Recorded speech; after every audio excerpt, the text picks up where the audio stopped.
Praise the lord. అందరికీ వందనాలు తెలియజేస్తున్నాను.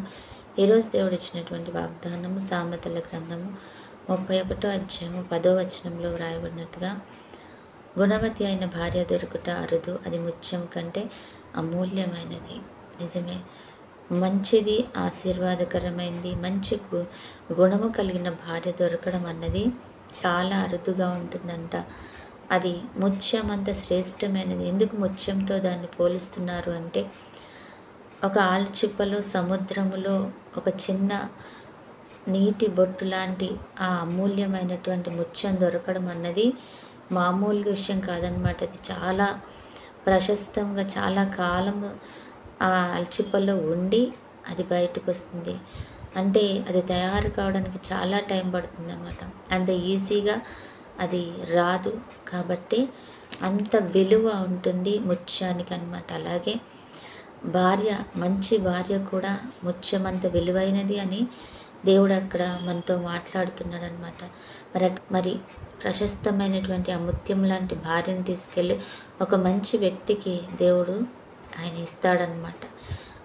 మరి అటువంటి భార్య దొరకడం అన్నది ఎంతో ఆశీర్వాదకరం కదా. అటువంటి భార్య దేవుడు మనకి ఇవ్వాలి అని అంటే మనం కూడా ఎంతో ఆశీర్వాదకరమైన బిడ్డలుగా ఆయన ద్వారా పిలువబడాలన్నమాట. అందుకే అంటున్నాడు, అది అరుదు. మీ యొక్క ప్రవర్తన, మీ పద్ధతి అంతా కూడా దేవుడు కనికరంతో, కృపతో ఆయన చూసి ఒక మంచి భార్యను మనకి ఇస్తాడు. ఒక మంచి భార్యను ఇవ్వడానికి ఆయన ఇష్టపడతాడు కదా.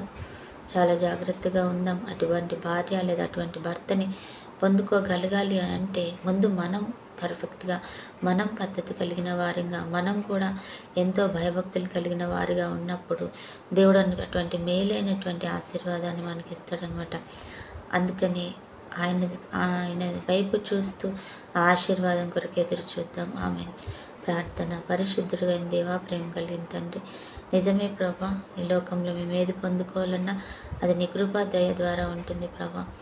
మరి మేము ముత్యం కంటే విలువైన ఆ ఆశీర్వాదాన్ని పొందుకోవడానికి అయా మా హృదయాలను ప్రేరేపించి మంచి భార్యకి మంచి భర్త, మంచి భర్తకు మంచి భార్యను దయచేసి మీ నామాన్ని మయంపరచుకోండి తండ్రి.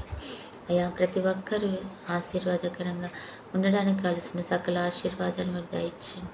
అలాగే తండ్రి, ఈరోజు బర్త్డే, మ్యారేజ్ డే జరుపుకున్న వీళ్ళని జ్ఞాపకం చేసుకొని, కుటుంబంలో ఉన్న ప్రతి ఒక్కరిని మీరు జ్ఞాపకం చేసుకొని దీవించి ఆశీర్వదించి నీ కృపా బాహుళ్యంతో నింపుకొని మనం యేసయ్య శ్రేష్ఠ నామంలోనే ప్రార్థించి అడిగి బ్రతిమాలు వేడుకుంటున్నాం తండ్రి. ఆమేన్.